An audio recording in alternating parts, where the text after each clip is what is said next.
Her eyes flashed and she squeaked. This is gonna be fun. Before I could ask if this was the kind of fun that came with an instruction manual and was one of the benefits of not being seen, she stood up abruptly and hollered, "I have a virgin! Virgin!" Before I knew what was happening, she stood me up.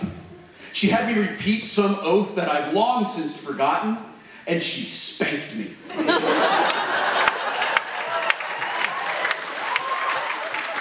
Not brutally, not overly gently. I remained fully clothed, but I know. I was there. Imagine how I feel. I remained fully clothed, but by the time it was over, I was soaked through to the skin because everyone in the theater had sprayed me with squirt guns and squirt bottles. As quickly as it started, it was over, and she disappeared before I could get her number, drop a Life of Brian quote on her. Like most people's, the loss of my virginity was nothing like I had hoped for or expected. But it was magical. I loved every second of it. And before I knew it, she had disappeared to the dim light of the theater. While other regulars repeated similar rituals with a few other virgins in the audience, I looked at my friend Darren.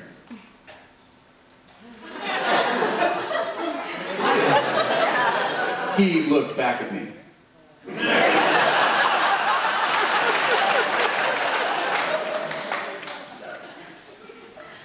That was awesome!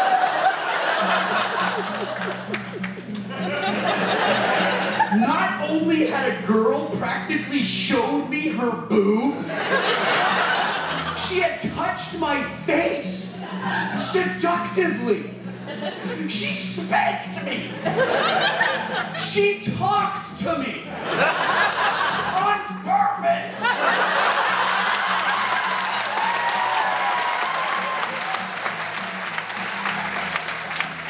She stabbed me with a squirt gun. This was the greatest night of my life, and the movie hadn't even started yet. The lights went down and the show began. I didn't know any of the lines, but I quickly figured out what to yell at Brad. Asshole! And Janet. Slut! I watched a man with no fucking neck describe his balls. Heavy, black, pendulous. I threw my toast. I did the time warp.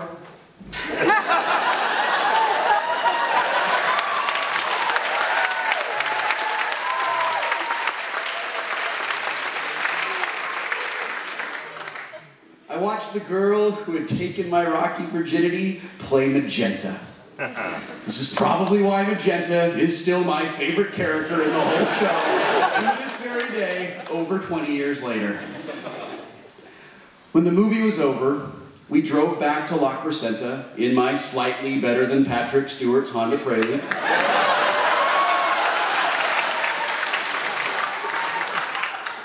Some things being a future knight can't buy.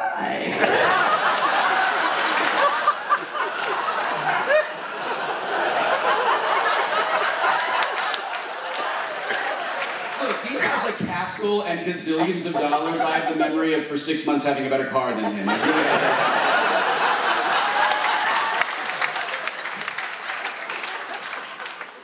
We blasted New Order the whole way.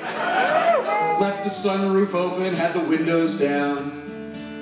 I dropped Darren off at his house, and though I got back home around 3, I was so loaded with caffeine, sugar, and adrenaline, I didn't fall asleep until after the sun came up. The movie was campy, It wasn't especially good. That's not the point. Rocky Horror Picture Show was a shared experience.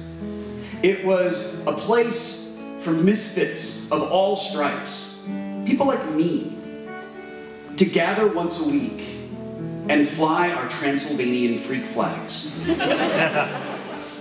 For the next 2 years, Darren and I led an ever-growing group of our friends to Rocky, at least once a month, usually more, at the Rialto Theater in South Pasadena.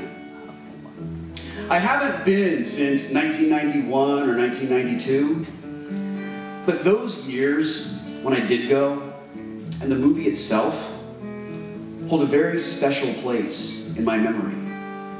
They formed a huge part of the foundation of who I am today. I'm sure that the jokes have changed. I'm sure that I would feel like a stupid old man. But just one more time, I would like to go there at midnight on a Saturday and do the time warp again.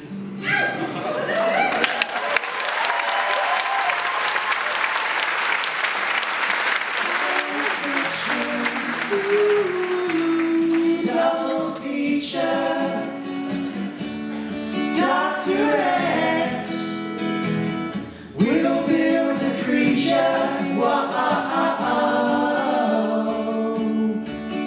and the late night double feature picture show.